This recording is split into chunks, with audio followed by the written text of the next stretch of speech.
Avec plus de 3 milliards de joueurs à travers le monde, le secteur du jeu vidéo est en pleine expansion et ce n'est pas pour rien que 70% des Français jouent régulièrement à des jeux vidéo. Si certains voient ce divertissement comme la possibilité d'occuper une petite partie de leur journée, à titre personnel, je vois la possibilité de faire un beau billet grâce à ce marché qui est en plein développement et dans cette vidéo, on va voir comment faire. Alors est-ce que tu es prêt? C'est parti! Dans cette vidéo, je vais te parler de 9 sociétés et tu vas voir que leurs performances sont à couper le souffle car elles surperforment presque tout l'indice de référence mondiale, à savoir le MSCI World. La première société dont on va parler, c'est une référence en la matière car il s'agit de la société Activision Blizzard qui a été créée en 2008 suite à la fusion entre la société Activision et la société Vivendi Games. Même si tu n'as peut-être jamais entendu parler d'Activision ou de Blizzard, tu connais certainement les jeux qu'ils développent, comme par exemple la célèbre série Call of Duty ou encore World of Warcraft, Overwatch, Candy Crush, Crash Bandicoot, Tony Hawk, Spyro ou encore Destiny. Pour te donner une idée de ce que peut générer une société comme celle-ci, dis-toi que le jeu Call of Duty World War II, en seulement 10 jours, a généré un chiffre d'affaires de plus de 1 milliard de dollars. Et pour ce qui est des performances de la société, elle affiche une belle perf de plus 4000% sur les 20 dernières années, avec une capitalisation de 60,12 milliards de dollars. Et en plus de ça, la société verse un dividende sans interruption ou baisse depuis plus de 13 ans.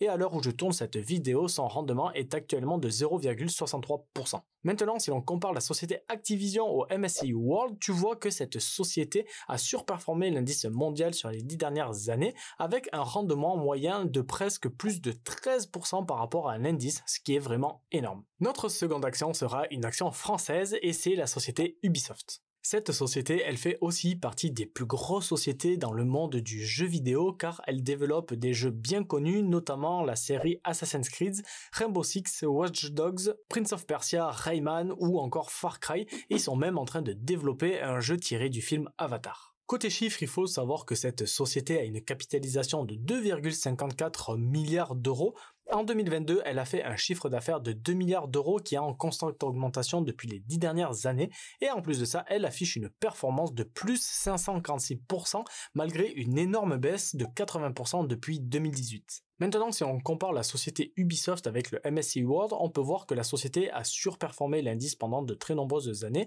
mais que malheureusement, depuis 2018, où le cours a commencé à dévisser, tu vois que tout simplement, le cours de l'action est passé même en dessous de celui de l'indice, et c'est, comme je te l'ai dit, malheureusement, un bon exemple pour te montrer que investir en bourse, ce n'est pas toujours rose, qu'il faut faire de vraies recherches avant d'investir, et si jamais, d'ailleurs, tu veux que je te fasse une vidéo où j'analyse complètement l'action pour savoir si c'est une bonne action, qu'il faut investir dedans ou non, n'hésite pas à me le mettre en commentaire et je te ferai ça très vite. Bref, pour finir avec une bonne note, si jamais tu souhaites investir sur cette société, comme je te l'ai dit au tout début, c'est une société française et elle sera donc éligible au PEA. La prochaine société dont on va parler, c'est l'éditrice du second jeu le plus vendu dans le monde, à savoir GTA V, et cette société c'est Take-Two. Parmi les plus grands succès de Take-Two, on retrouve des jeux comme Borderlands, NBA 2K, Max Payne, Mafia ou encore les célèbres Red Dead Redemption. Pour ce qui est du chiffre d'affaires de cette société américaine, en 2022, il s'élève à 3,5 milliards de dollars et comme tu peux le voir, il est en constante augmentation depuis plusieurs années. Pour ce qui est de sa capitalisation, elle est de 18 milliards de dollars avec une super belle performance de plus 728% sur les 28 dernières années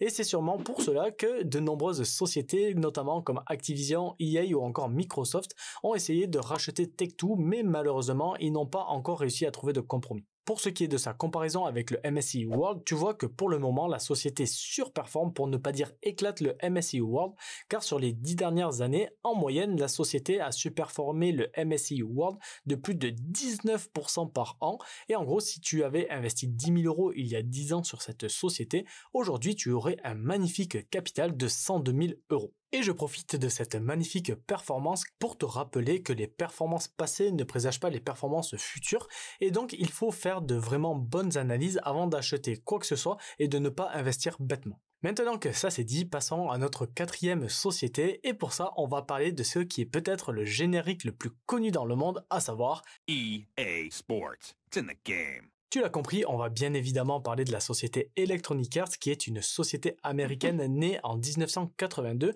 qui a produit des jeux archi connus comme notamment les FIFA, Battlefield, Need for Speed, les Sims ou encore mon Battle Royale favori, à savoir Apex Legends. Pour les chiffres de cette société, ils sont juste incroyables parce que la licence de FIFA 23 a enregistré un chiffre d'affaires de 1,9 milliard de dollars et Apex Legends, ils ont généré 1 milliard de dollars de chiffre d'affaires et 150 millions de joueurs en seulement 2 ans. Sinon, au niveau de sa capitalisation, elle est d'environ 30 milliards de dollars et EA a une performance de plus 315% sur les 20 dernières années et pour son dividende, il a un rendement qui est très léger de 0,63%, mais il est distribué 4 fois par an depuis 3 ans. Maintenant, si on regarde les performances d'Electronic Arts par rapport au MSCI World, tu vois qu'il surperforme et de loin l'indice car en moyenne sur les 10 dernières années, il a rapporté un peu plus de 14% de plus que l'indice MSCI World. Notre prochaine société est l'éditeur du jeu qui a été le plus regardé sur Twitch en 2022, à savoir League of Legends. La société qui est derrière ce jeu est une société chinoise appelée Tencent et pour te montrer à quel point c'est un géant du jeu vidéo, c'est aussi lui qui produit le jeu Clash of Clans.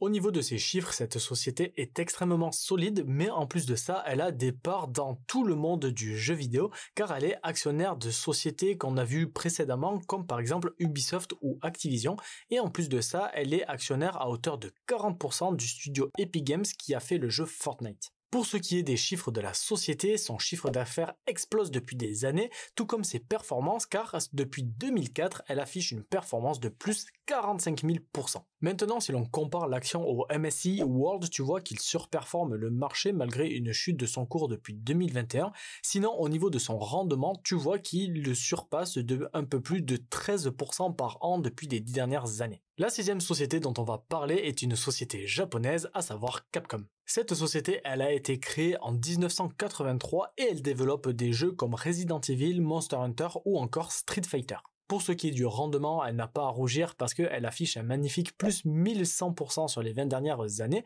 ce qui d'ailleurs en fait l'une des actions les plus profitables de notre vidéo. Et si l'on compare cette société par rapport au MSCI World depuis 2014, c'est-à-dire depuis 9 ans, Capcom surperforme l'indice avec plus 18% de rendement par an par rapport à ce qu'a fait l'indice. Maintenant que l'on a vu les sociétés qui créent des jeux vidéo, on va s'intéresser un petit peu plus aux grosses boîtes qui vont te permettre de pouvoir jouer à ces fameux jeux vidéo grâce à leur console et pour ça je vais te parler de Microsoft, Sony et Nintendo. Pour commencer, parlons de Microsoft qui est la société à avoir la 2e plus grosse capitalisation mondiale car elle est de seulement, entre guillemets, 1855 milliards de dollars. Au niveau des chiffres, cette société a des chiffres d'affaires qui s'envolent depuis plusieurs années en ayant d'ailleurs atteint un nouveau record en 2022 avec 198 milliards de dollars de chiffre d'affaires et au niveau de sa performance, elle affiche un plus 900% sur les 10 dernières années. Pour ce qui est de son dividende, Microsoft en versant depuis plus de 20 ans sans interruption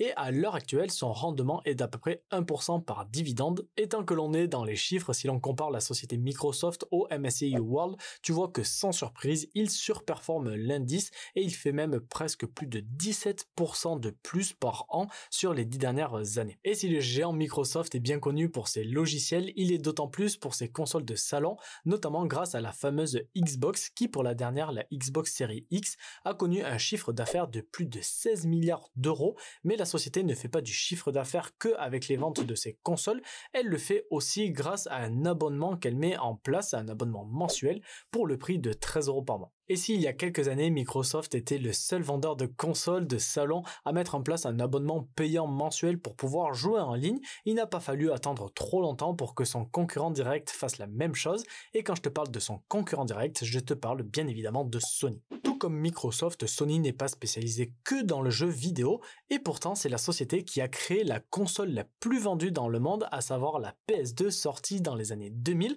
avec presque 155 millions de consoles vendues. Comme tu l'as compris, la console phare de chez Sony, c'est la PlayStation qui a réussi grâce à son dernier modèle, la PS5, à faire un chiffre d'affaires de vente de 19,2 milliards d'euros. Mais tout comme Microsoft, ils ont aussi leur petit abonnement mensuel qui coûte entre 8,90 € et 16,90 € par mois en fonction de l'abonnement que tu souhaites prendre. Et pour te donner une idée de ce que peut rapporter un tel business, il y a Sony qui a déclaré qu'ils avaient environ 47 millions d'utilisateurs actifs avec ses fameux abonnements mensuels. Pour ce qui est maintenant des performances de l'action japonaise, elle est très médiocre car sur du très long terme, elle affiche un faible plus 150% sur les dernières années. Par contre, elle s'est très bien repris depuis environ 10 ans avec une performance de plus 780%. Et pour ce qui est de son chiffre d'affaires, il augmente doucement mais sûrement au fur et à mesure des années. Maintenant, quand on regarde le graphique qui compare Sony avec le MSCI World, tu vois que Sony surperforme l'indice en réussissant à avoir une performance d'un peu plus de 13% de plus par an sur les 10 dernières années. Et pour finir notre liste d'actions, on va parler d'une société emblématique car il s'agit de Nintendo. Nintendo est d'ailleurs elle aussi une société japonaise créée en 1889 et contrairement aux deux sociétés que l'on vient de voir précédemment, eh bien Nintendo est vraiment spécialisée dans la fabrication de consoles et de jeux vidéo et d'ailleurs ça leur réussit plutôt très bien parce que si tu regardes les 10 consoles les plus vendues dans le monde, eh bien tu vois qu'il y a 5 consoles qui sont des consoles de chez Nintendo et si tu regardes même parmi le top 3 des consoles les plus vendues dans le monde, eh bien Nintendo figure sur la deuxième et la troisième marche du podium. Pour ce qui est de ces consoles, contrairement à ces deux concurrents qui eux ont vraiment qu'une seule console qui est phare et qui vend, eh bien Nintendo a fait d'énormes cartons, notamment en 1985 avec la fameuse NES ou alors lorsqu'elle a sorti la Nintendo 64, la Super Nintendo, la GameCube, la Game Boy Advance, la Wii, la DS ou même encore la Switch. Mais Nintendo, ce n'est pas que des consoles car elle fait aussi de super franchises de jeux hyper connus comme notamment Super Mario, Pokémon, Zelda,